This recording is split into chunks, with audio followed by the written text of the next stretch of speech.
Good morning. आणि previous पिरियडमध्ये आपण काय पाहिलं होतं, जर्नल एंट्रीज पाहिली होती, बरोबर. काय जर्नल एंट्रीज पाहिली होती, त्याच्यातला डिफरन्स जाणून घेतला होता आणि मॉडर्न अप्रोचनुसार अकाउंटचे टाईप्स कोणकोणते आहेत ते या ठिकाणी पाहिजे होते, बरोबर. आता त्यानंतर ज्या जर्नल एंट्रीज आपण पाहिल्या, जे अकाउंट्स आहे, अकाउंटचे रूल्स पाहिले, त्याच्याशी रिलेटेड काही क्वेश्चन आहे ते या ठिकाणी करणार आहोत, बरोबर.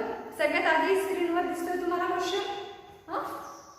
तो सगळ्यात आधी व्हिडिओ पॉज करून व्यवस्थितपणे लिहून घ्यायचा आहे.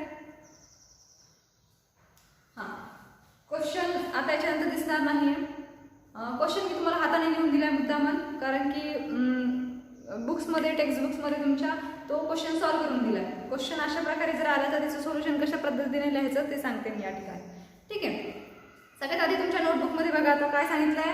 State the types of 2 accounts involve in the following transaction. हे जे काही ट्रान्झॅक्शन दिले तुम्हाला त्यामध्ये 2 अकाउंट जे आहे ते इन्व्हॉल्व आहे. ते अकाउंट काय करायचं, तुम्हाला फाइंड आउट करायचं, काढायचं, लिहायचे ते 2 अकाउंट. फक्त डेबिट कोणतं अकाउंट आहे, क्रेडिट कोणतं अकाउंट ते दाखवायचं नाही. जसं की suppose purchase goods for cash, purchase goods for ₹1000. याची एंट्री कशी करता तुम्ही, purchase account debit to cash account, म्हणजे त्या 2 अकाउंट इन्व्हॉल्व आहे. कोणकोणतं, एक तर परचेसचं आणि सेकंड कॅश, बरोबर. हे 2 अकाउंट इन्व्हॉल्व आहे. फर्स्ट आणि सेकंड सोल्युशन करायचं असं, आणि अशा पद्धतीने 2 अकाउंट जे इन्व्हॉल्व आहे ते या ठिकाणी द्यायचे. परचेस अकाउंट लिहिणं कंपल्सरी गरजेचं, सेल्स कॅश अकाउंट लिहिणं कंपल्सरी गरजेचं. फक्त डेबिट क्रेडिट दाखवायचं नाही तुम्हाला. फक्त ट्रान्झॅक्शन मध्ये जे 2 अकाउंट इन्व्हॉल्व आहे तेच या ठिकाणी दाखवायचं तुम्हाला, ठीक आहे. आलं लक्षात. अशा पद्धतीने तुम्हाला ट्रान्झॅक्शन दिले, त्यात 2 अकाउंट जे इन्व्हॉल्व आहे ते तुम्हाला लिहायचे. जर असा क्वेश्चन आला एक्झाम मध्ये विचारला गेला तर कशा पद्धतीने त्याचं आन्सर द्यायचं मी तुम्हाला सांगितलं, बरोबर. आता ट्रान्झॅक्शन बघू आपण या ठिकाणी. फर्स्ट ट्रान्झॅक्शन बघा, Cummins business with cash ₹17,000. 17,000 rupees cash invest करून बिझनेस स्टार्ट केला. त्याची एंट्री तुम्हाला माहिती आहे, आतापर्यंत तोंडपाठही झाली असेल मला वाटतं.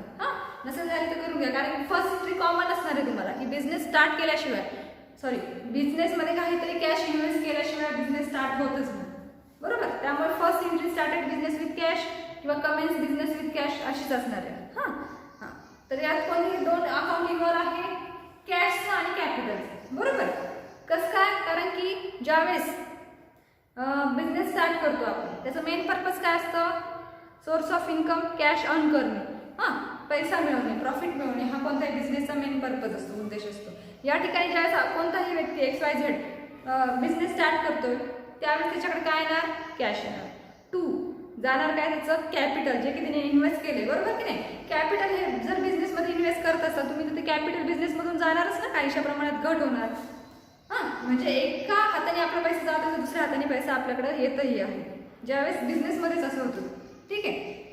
तर या ठिकाणी लक्षात आले, Cummins business with cash ₹17,000. Entry काय करणार, अमाऊंट वगैरे काही मेन्शन करायचं नाही तुम्हाला. फक्त क्वेश्चन मध्ये काय सांगितलं, 2 अकाउंट्स आहेत ते या ठिकाणी ओळखायचे. फर्स्ट अकाउंट काय असणार या ठिकाणी, कॅश अकाउंट आणि second capital account. Debit credit किंवा अमाऊंट या ठिकाणी तुम्हाला शो करायची नाही. जर एखाद्या पर्सनचं नेम दिलं असतं की Suresh commences business with cash, तरी as it is entry cash account debit to capital अकाउंटच आली असते. फर्स्ट एंट्री कॉमन असतात, त्यात काही फरक नाही, cash account debit to capital account. त्यानंतर सेकंड बघा, deposited cash in to the bank of India ₹10,000. 10,000 जे आहे ते बँक ऑफ इंडियामध्ये काय केले, डिपॉझिट केले. आता इथं बँकेचं नाव मेन्शन केलं त्यांनी. कोणती बँक आहे, bank of India. Bank of India ही कोणी, आता बँकेचं नाव दिलं असेल, एखाद्या ऑर्गनायझेशनचं नाव दिलं असेल किंवा पर्सनचं नाव दिलं असेल तर ते कशाशी रिलेटेड आहे, पर्सनल अकाउंटशी, बरोबर. मला सांगा की डिपॉझिटेड आणि विथड्रॉ या 2 एंट्री आपण केल्या होत्या. कॅश एकतर आपण बँकेत डिपॉझिट करतो किंवा बँकेतून काढत असतो, विथड्रॉ करतो.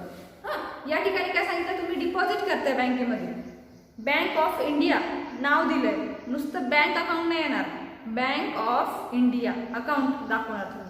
या ठिकाणी ज्यावेळेस तुम्ही कॅश विथड्रॉ करताय, डिपॉझिट करताय, बँकेमध्ये कॅश जमा करताय, डिपॉझिट करताय, त्यावेळेस 2 अकाउंट इन्व्हॉल्व आहे.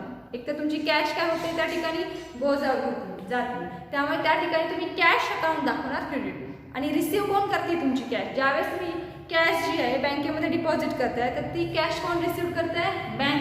बँक जी आहे बँक ऑफ इंडिया ती काय करते? ती कॅश रिसिव्ह करते. त्यामुळे या ठिकाणी एंट्री कशी पास आउट करणार सगळ्यात आधी? Bank of India account debit to cash account. ठीक आहे, आलं लक्षात? हां, तर या ठिकाणी दोन अकाउंट इन्व्हॉल्व आहे, बँक ऑफ इंडिया अकाउंट आणि बँक ऑफ इंडिया अकाउंट एक आहे आणि कॅश अकाउंट एक आहे. हां हां, त्याच्यानंतर थर्ड एंट्री बघा, withdraw cash from bank of India for office use rupees 5500. हां, या ठिकाणी तुम्ही काय करताय? कॅश विथड्रॉ करताय बँक ऑफ इंडियामध्ये. जसं की आधी डिपॉझिट केली तसं विथड्रॉ करताय, त्याच्या आधी अपोजिट एंट्री या ठिकाणी करणार. हां, काय करणार? ज्यावेळेस विथड्रॉ करताय त्यावेळेस तुम्हाला काढताय कॅश, त्यावेळेस तुमच्याकडे कॅश रिसिव्ह होणार, तुम्हाला येणार, तुमच्या हातात पडणार कॅश. त्यामुळे cash account debit to bank of India account. Giver कोण आहे? देणारी कोण आहे? Bank of India. त्यामुळे या ठिकाणी bank of India account credit होणार. आलं लक्षात? हां, त्यानंतर बघा डेबिट क्रेडिट दाखवायचं नाही, सॉरी, फर्स्ट आणि सेकंड अकाउंटच दाखवायचं फक्त. हां, त्यानंतर परचेस गुड्स फॉर कॅश ₹5000. जसं की फर्स्ट एंट्री आपली तुम्ही सांगितलंय, दोन अकाउंट इन्व्हॉल्व आहे, purchase and cash, purchase account and cash account. त्यानंतर सोल्ड गुड्स फॉर कॅश ₹3000. त्याच्या अपोजिट दोन एंट्री सांगितल्या बघा, अगदी अपोजिट दिल्या आहेत ते तुम्हाला कळण्यासाठी. जसं की मी मगाशी सगळ्यात प्रिव्हियस पिरियडमध्ये सांगितलं, ॲज इट इज तसेच करून. काय सांगितलं याच्यात? की तुम्ही काय करताय? सोल्ड करताय गुड्स फॉर कॅश. तुम्ही काय करताय? गुड्स सोल्ड करताय कॅश मिळवण्यासाठी, पैसा मिळवण्यासाठी एखाद्या मालाची विक्री करताय. अमाऊंट आहे 3000. काय ज्यावेळेस तुम्ही कॅश सेल्स करतात, एखादी वस्तू विकतात, सेल करतात, त्यावेळेस तुम्हाला काय येणार? रिसिव्ह काय होणार? कॅश. हां, आणि तुमच्याकडून जाणार काय? काय जात आहे?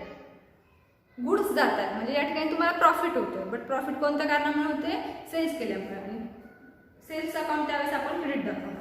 परचेसची एंट्री आली की परचेस अकाउंट डेबिट. तसंच ॲज इट इज सेल्सची एंट्री आली की सेल्स अकाउंट क्रेडिट दाखवणं गरजेचं आहे तुम्हाला. आलं लक्षात? हां, त्यानंतर सोल्ड गुड्स टू रोहिणी. हां, आता आधीची जी एंट्री होती याच्या आधीची, त्यात सुद्धा काय केलं होतं? सेल्सचीच एंट्री होती, बट नाव नव्हतं दिलेलं. बट या ठिकाणी काय दिलंय? नाव दिलंय की गुड्स सोल्ड केले. कोणाला? रोहिणीला. अमाऊंट आहे 9,000. दोन अकाउंट ओळखायचे कोणकोणते? की या ठिकाणी तुम्ही गुड्स सोल्ड करताय. हां, तर रिसिव्ह करणारी कोण आहे? ती गुड्स घेणारी कोण आहे? रोहिणी. तुम्ही तर विकताय बट रिसिव्ह करणारी कोण आहे? रोहिणी. त्यामुळे रोहिणीचा अकाउंट एक येणार. आणि सेकंड कोणता अकाउंट येणार आहे? तुम्ही त्या ठिकाणी गुड्स सोल्ड करताय, त्यामुळे सोल्डचा अकाउंट आपण नेहमी क्रेडिट दाखवतो. त्यामुळे सोल्ड न लिहिता सेल्स लिहिणार. ट्रान्झॅक्शनमध्ये जरी तुम्हाला सोल्ड गुड्स आलं असलं तरी तुम्ही लिहिताना एंट्रीमध्ये सेल्स लिहिणार, सोल्ड नाही लिहिणार. सोल्डचं अकाउंट न दाखवता आपण सेल्स हे नाव नेम जे आहे ते यूज करतो. हां, सोल्डचं अकाउंट नसतं, सेल्सचं अकाउंट असतं, परचेस सेल्स. हां, त्यानंतर काय सांगितलं बघा, रिसिव्ड डिव्हिडंड. या ठिकाणी डिव्हिडंड रिसिव्ड झाले तुम्हाला किती? 4500 रुपीज डिव्हिडंड जे आहे ते रिसिव्ड झाले. म्हणजे या ठिकाणी तुम्हाला प्रॉफिट होतोय, बरोबर. आणि प्रॉफिटचं अकाउंट काय दाखवत असतो? नेहमी आपण क्रेडिट दाखवतो. प्रॉफिट जे आहे ते नेहमी आपण क्रेडिट साईडला शो करत असतो. या ठिकाणी तुम्हाला डिव्हिडंड रिसिव्ड झाल्यामुळे काय रिसिव्ड होतीये? कॅश. त्यामुळे कॅश एक अकाउंट जे आहे ते यात इन्व्हॉल्व आहे. आणि सेकंड कोणतं अकाउंट आहे? डिव्हिडंड. आलं लक्षात? हां, त्यानंतर लास्ट बघा, पेड ऑडिट फीस ₹1000. जसं की इथं आधीच्या प्रिव्हियस एंट्रीमध्ये काय सांगितलं होतं की तुम्हाला डिव्हिडंड रिसिव्ड होतं. हां, डिव्हिडंड तुम्हाला रिसिव्ड होते, बट त्याच्या अपोजिट एंट्री खालची की तुम्ही काय करता? ऑडिट फीस पे करता. इथं काय आधीच्या एंट्रीमध्ये तुम्हाला काहीतरी रिसिव्ड होतं, बट या ठिकाणी तुम्ही काहीतरी पेड करताय. काय पेड करताय?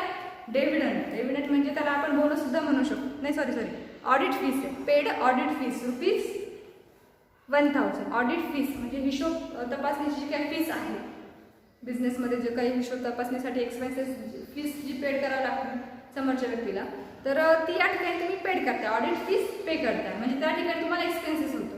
आणि एक्सपेन्सेसचं अकाउंट नेहमी डेबिट दाखवतो. तर मी ह्या एंट्रीमध्ये कोणत्या कारणामुळे एक्सपेन्सेस होतोय? ऑडिट फीस पेड केल्यामुळे तुम्हाला इथं एक्सपेन्सेस होतोय. त्यामुळे तुम्ही याच्यात दोन अकाउंट इन्व्हॉल्व आहे. कोणकोणते? ऑडिट फीस अकाउंट आणि कॅश अकाउंट. आलं लक्षात?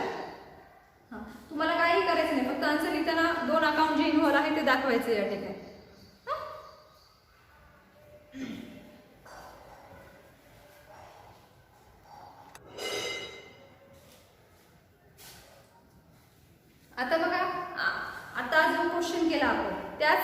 टाईपचा, म्हणजे हे काय होतं, जर्नल एंट्रीचंच ट्रान्झॅक्शन होतं, बरोबर.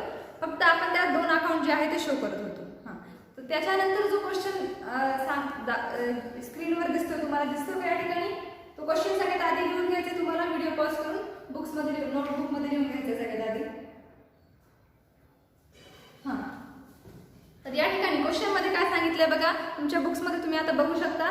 Classify the following accounts into personal, real and nominal account. काही अकाउंट्स दिले तुम्हाला या ठिकाणी, बरोबर. काही अकाउंट्स या ठिकाणी दाखवले, जो 12 अकाउंट्स आहे या ठिकाणी तुम्हाला दाखवलेले, आणि त्याचं वर्गीकरण करायचं, क्लासिफाय करायचंय, क्लासिफिकेशन करायचं आहे 3 अकाउंटमध्ये. कोणकोणते अकाउंट्स, पर्सनल, रिअल आणि नॉमिनल. हां, तर 3 कॉलम तुम्हाला बनवायचे आन्सरमध्ये. 3 column, personal account, real account and nominal account. हां, तर सगळ्यात आधी बघा की पर्सनल अकाउंटमध्ये काय करतो आपण, काय काय लिहित असतो. एखाद्या पर्सनशी रिलेटेड जर अकाउंट आहे, त्याचं जर नाव दिलं असेल की रमेश कॅपिटल, महेश कॅपिटल, जर नेम दिलेलं असेल तर ते कुठं ट्रान्सफर करणार, पर्सनल अकाउंटमध्ये. किंवा एखाद्या ऑर्गनायझेशनचं, संस्थेचं, स्कूलचं, कॉलेजचं जर नेम असेल तर ते कुठं ट्रान्सफर करतो, ते पर्सनल अकाउंटमध्ये. रिअल अकाउंटमध्ये करतो का नाही, नॉमिनलमध्ये करतो का नाही. मी याच्या आधी सुद्धा सांगितलंय की एखाद्या पर्सनशी रिलेटेड कोणतेही ट्रान्झॅक्शन किंवा एखादा अकाउंट जर दिलं असेल तर ते पर्सनल अकाउंटमध्ये होणार. परत एखाद्या ऑर्गनायझेशनचं जर नेम दिलेलं असेल तर ते सुद्धा पर्सनल अकाउंटमध्ये येणार.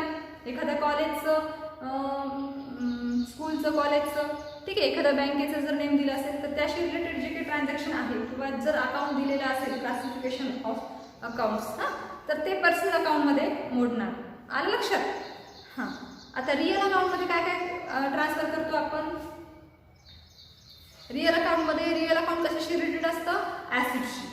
कोणत्याही प्रकारचे ॲसिड्स संदर्भात जे काही व्यवहार करतात, जे काही ट्रान्झॅक्शन क्रिएट करता तुम्ही, तर ते कशाशी रिलेटेड असतात, रिअल अकाउंटशी. ठीक आहे. रिअल अकाउंटमध्ये सुद्धा सुरुवातीला आपण चार्ट बघताना सुद्धा त्याच्यातून तुम्हाला क्लासिफाय करून दिलं होतं की 2 रिअल अकाउंटचे सुद्धा 2 टाईप्स आहेत, टँजिबल रिअल अकाउंट आणि इनटँजिबल रिअल अकाउंट. त्यामध्ये काय होतं, ते ॲसिड्सच होत्या, पण टँजिबल आणि इनटँजिबल ॲसिड्स दिल्या होत्या. म्हणून रिअल अकाउंट हे टोटली ॲसिड्सशी रिलेटेड अकाउंट आहे. हां, त्यानंतर नॉमिनल अकाउंटमध्ये काय काय दाखवतो आपण की तुमचे जे काही खर्च असतील, खर्च आणि उत्पन्न 2 अपोजिट गोष्टी.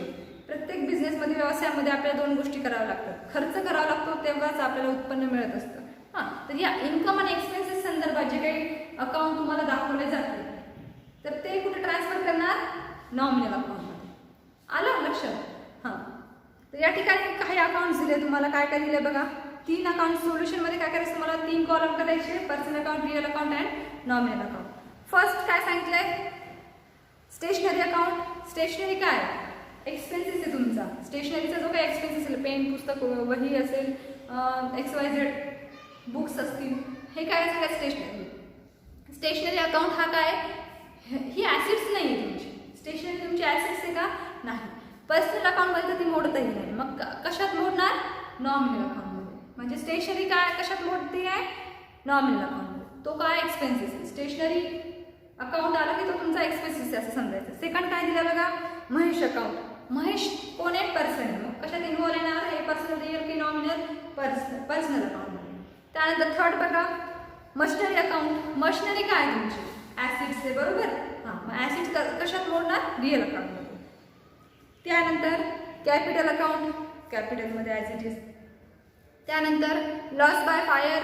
लॉस बाय फायर म्हणजे एखादा माल खराब झाला, जळाला, हां, तर तो पर्सनल अकाउंटमध्ये तर अजिबात नाही इन्व्हॉल्व होणार. रिअलमध्ये नाही, की तुमची ॲसिड्स नाही. मग कशात इन्व्हॉल्व होणार, नॉमिनल अकाउंटमध्ये, कारण की तो तुमचा खर्च आहे. हां, आणि एक्सपेन्सेस आपण नॉमिनल अकाउंटमध्ये दाखवत असतो. त्यानंतर पुणे म्युनिसिपल कॉर्पोरेशन अकाउंट.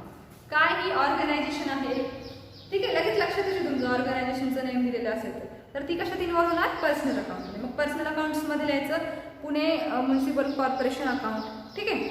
त्यानंतर 7th नंबरला बिल्डिंग अकाउंट. बिल्डिंग काय, ॲसिड आहे तुमची. पर्सनशी रिलेटेड तर नाही बिल्डिंग. खर्च आणि उत्पन्न सुद्धा नाही की नॉमिनलमध्ये ट्रान्सफर करायला, रिअल अकाउंटमध्ये ट्रान्सफर करणार का, बरं, कारण की तुमची ॲसिड्स आहे. त्यानंतर आहे bank of Maharashtra account. Bank of Maharashtra account तुम्हाला आधीही सांगितलंय, पर्सन आहे एक प्रकारची. बँक ही सुद्धा एक पर्सन असते, त्यामुळे ती पर्सनल अकाउंटमध्येच इन्व्हॉल्व होणार. त्यानंतर बघा कॉपीराईट अकाउंट. कॉपीराईट म्हणजे काय, मराठीत लिहून घ्यायचं तिथं, मालकी हक्क. कॉपीराईट म्हणजे काय? मालकी हक्क. तुमच्या वडिलांकडून आजोबांकडून जर काही तुम्हाला मालकी हक्क जर मिळत असेल कोणत्या कारणास्तव, हां ठीक आहे, तर त्याला आपण कॉपीराईट म्हणतो. तर ती सुद्धा काय तुमची ॲसेट्स आहे. हां पर्सनल अकाउंटमध्ये मोडणार नाही. काही काही अशा ठराविक अकाउंट्स असतात की त्याच्यात कन्फ्यूज होता तुम्ही, तेच लक्षात ठेवायचं तुम्हाला. कॉपीराईट काय म्हणजे? कॉपीराईट म्हणजे मालकी हक्क, ती तुमची ॲसेट्स आहे. आलं लक्षात? त्यानंतर रिपेअर्स म्हणजे काय? रिपेअर माहिती आहे तुम्हाला की आता कंपनीमध्ये जे काही मशिनरी वगैरे आहे त्याचं रिपेअर दुरुस्ती वगैरे करायची म्हटल्यावर खर्च तुम्हाला करावंच लागणार. तर ते ती रिपेअर तर काय ॲसेट असू शकत नाही की रिअल अकाउंटमध्ये ट्रान्सफर करेल. पर्सनल अकाउंटशी सुद्धा ती रिलेटेड नाही. मग ती काय? रिपेअर काय? एक्सपेन्सेस आहे. बरोबर. त्यानंतर काय आहे? लॅपटॉप काय? ॲसेट्स आहे तुमची, रिअल अकाउंटमध्ये येणार. त्याच्यानंतर वेजेस म्हणजे मजुरी, हां जे की आपण देतो मजुरी कंपनीमध्ये असेल, एखाद्या व्यवसायामध्ये एखाद्या व्यावसायिकाला मजुरी, वेजेस, सॅलरी, पगार, ही काय तुमची एक्सपेन्सेस आहे. कशात मोडणार? नॉमिनल अकाउंटमध्ये. आलं लक्षात? हां तसंच ॲज इट इज खाली अजून एक तुम्हाला क्वेश्चन दाखवतोय, दिसतो का स्क्रीनवर? हां ॲज इट इज सेम तसंच क्वेश्चन आहे बघा या ठिकाणी. Classify the following accounts under personal, real and nominal. परत काय करायचं तुम्हाला या ठिकाणी? Same as it is question आहे की जे अकाउंट दिले त्याला तुम्हाला क्लासिफाय करायचे पर्सनल, रिअल आणि नॉमिनल अकाउंटमध्ये. हां तुम्हाला आन्सरही सांगितलं या ठिकाणी दाखवलेले आहे क्वेश्चनमध्ये, बट फक्त एक्सप्लेन करते मी थोडंसं. हा क्वेश्चन जो आहे तो सुद्धा इम्पॉर्टंट आहे तुम्हाला, कारण की जर अकाउंट जर दाखवले तुम्हाला तर ते कोणत्या अकाउंटमध्ये इन्व्हॉल्व्ह होतात हे तुम्हाला कळणं खूप गरजेचं आहे. काय सांगितलंय? कॅश काय आहे? ॲसेट्स आहे. मग रिअल अकाउंटमध्ये येणार. त्यानंतर second outstanding salary account. Outstanding म्हणजे बाकी असलेली सॅलरी. काय तुमची? Outstanding salary. हे बघा सुरुवातीला चार्टमध्ये दिलं होतं मी तुम्हाला आउटस्टँडिंग एक्सपेन्सेस, आउटस्टँडिंग आणि प्रीपेड एक्सपेन्सेस कोणत्या अकाउंटमध्ये मोडतात. चार्ट जो मोठा चार्ट आहे तो तुम्ही बघायचा आहे. हां बघायचं आहे आत्ता लगेच मोठा चार्ट. त्याच्यात सगळ्यात आधी तुम्हाला पर्सनल अकाउंटमध्ये मोडतंय बघा ते. पर्सनल अकाउंटमध्ये पर्सनल, नॅचरल पर्सनल, परत आर्टिफिशियल पर्सनल आणि रिप्रेझेंटेटिव्ह पर्सनल अकाउंट असे 3 अकाउंट दिले होते पर्सनल अकाउंटचे टाईप्स. आणि त्यामध्ये आर्टिफिशियल पर्सनल अकाउंट्समध्ये रिप्रेझेंटेटिव्ह पर्सनल अकाउंट्समध्ये मोडते प्रीपेड एक्सपेन्सेस आणि आउटस्टँडिंग एक्सपेन्सेस. हे बघा खर्चे असं बिझनेसमध्ये बरेचसे एक्सपेन्सेस खर्चे असतात की ते तुम्ही काय करता ते ऑलरेडी पेड करतात किंवा मग बरोबर की कधी कधी तुम्ही एखाद्या एक्सपेन्सेस जे आहे ते ऑलरेडी पेड करत असतात की पुढच्या महिन्याचं पेमेंट तू आताच घेऊन टाक बाबा. आणि बरेच वेळेस काही एक्सपेन्सेस जे आहेत ते पेंडिंग ठेवतात की याचं पेमेंट तुला नंतर करू फ्युचर डेट. बरोबर. हां तर प्रीपेड त्याला आपण म्हणतो ऑलरेडी जर पेड केलेले असेल एक्सपेन्सेस तर आपण प्रीपेड एक्सपेन्सेस म्हणतो. तर हे काही प्रीपेड एक्सपेन्सेस आहे तर ते कशात येणार? प्रीपेड आणि आउटस्टँडिंग. प्रीपेड म्हणजे ऑलरेडी पेड केलेले आहे आणि आउटस्टँडिंग म्हणजे की अजून बाकी जे की मी पेड केले नाही. हे प्रीपेड आणि आउटस्टँडिंग जे एक्सपेन्सेस आहेत ते पर्सनल अकाउंटमध्ये येणार. लक्षात ठेवायचं. हां या ठिकाणी काय सांगितलं? आउटस्टँडिंग सॅलरी कशात येणार? पर्सनल अकाउंटमध्ये. त्याच्यानंतर रोहित अकाउंट कशात? पर्सनल अकाउंटमध्ये. फर्निचर ॲसेट आहे तुमची. त्याच्यानंतर 5th नंबरला बघा लाईफ इन्शुरन्स कॉर्पोरेशन अकाउंट. काय तुमचे म्हणजे एक ऑर्गनायझेशनचं नाव आहे, पर्सनल अकाउंटमध्ये इन्व्हॉल्व होणार. नंतर गुडविल काय आहे? ॲसेट्स आहे, इंटेन्सिबल ॲसेट्स. हां रिअल अकाउंटमध्ये येणार. त्यानंतर प्रीपेड इन्शुरन्स. आता प्रीपेड इन्शुरन्स मी तुम्हाला सांगितलं आत्ता सांगितलं की प्रीपेड आणि आउटस्टँडिंग एक्सपेन्सेस किंवा इन्कम कुठे येणार? पर्सनल अकाउंटमध्ये.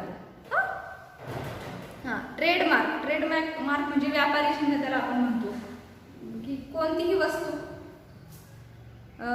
प्रत्येक बिझनेसमॅन जो आहे तो ज्या वस्तूचं प्रोडक्शन करतो त्याला तो एक प्रकारचा ट्रेडमार्क सिम्बॉल देत असतो. बरोबर.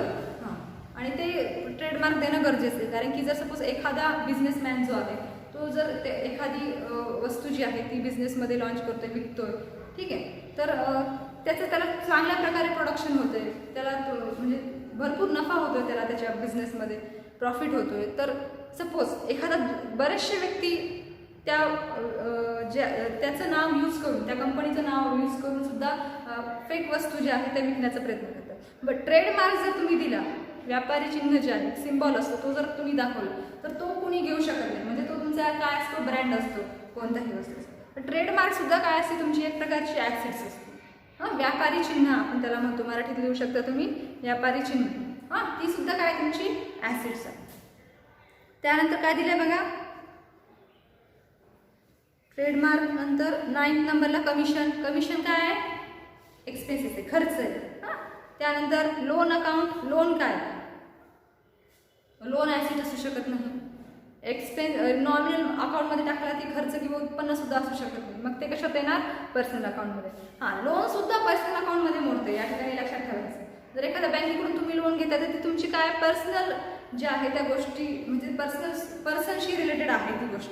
ठीक आहे, ते अकाउंट कशाशी रिलेटेड आहे का, पर्सनशी रिलेटेड आहे की तो पर्सन लोन घेत आहे. त्यामुळे लोनचं अकाउंट किंवा एखाद्या बँकेचं लोन्सचं अकाउंट जर आलं तर ते पर्सनल अकाउंटशी रिलेटेड असणार आहे. त्यानंतर ड्रॉइंग म्हणजे काय, उचल. ड्रॉइंग म्हणजे काय, उचल. हे सगळ्यात आधी पाहिलं आपण. बिझनेस करत असताना बिझनेसमधील काही कॅश किंवा एखाद्या लहान मोठ्या वस्तूचा जर यूज करत असाल तुम्ही पर्सनल यूजसाठी, हां, त्याचा किंवा काही पर्सनल बिझनेसमधून जर काही कॅश जी आहे ते त्याचा यूज जर तुम्ही पर्सनल यूजसाठी करताय तर त्याला तुम्ही ड्रॉइंग करता. ड्रॉइंग म्हणजे काय, उचल. हां, ड्रॉइंग सुद्धा कशात येणार, कशाशी रिलेटेड आहे, एका पर्सनशी रिलेटेड आहे. तर ती काय तुमची ॲसेट्सही नाही आहे किंवा उत्पन्न किंवा खर्चही नाही, इन्कम किंवा एक्सपेन्सेसही नाही, तर ती काय तुमची एका पर्सनशी रिलेटेड आहे. त्यामुळे ड्रॉइंग झालं, कॅपिटल झालं. हां, कशात इन्व्हॉल्व आहे, पर्सनल अकाउंट. लक्षात ठेवायचं, ड्रॉइंग कशात मोडते, पर्सनल अकाउंटमध्ये. व्यवस्थित लक्षात ठेवायचं, ड्रॉइंग इज पर्सनल अकाउंट. हां, त्यानंतर लास्ट इंटरेस्ट. इंटरेस्ट म्हणजे काय, व्याज. हां हां, तर या ठिकाणी इंटरेस्ट अकाउंट कशात इन्व्हॉल्व होणार, नॉमिनल अकाउंटमध्ये. तो सुद्धा काय तुमचा एक्सपेन्सेस खर्च आहे की तो तुम्हाला पेड करावा लागतो. या ठिकाणी आलं लक्षात.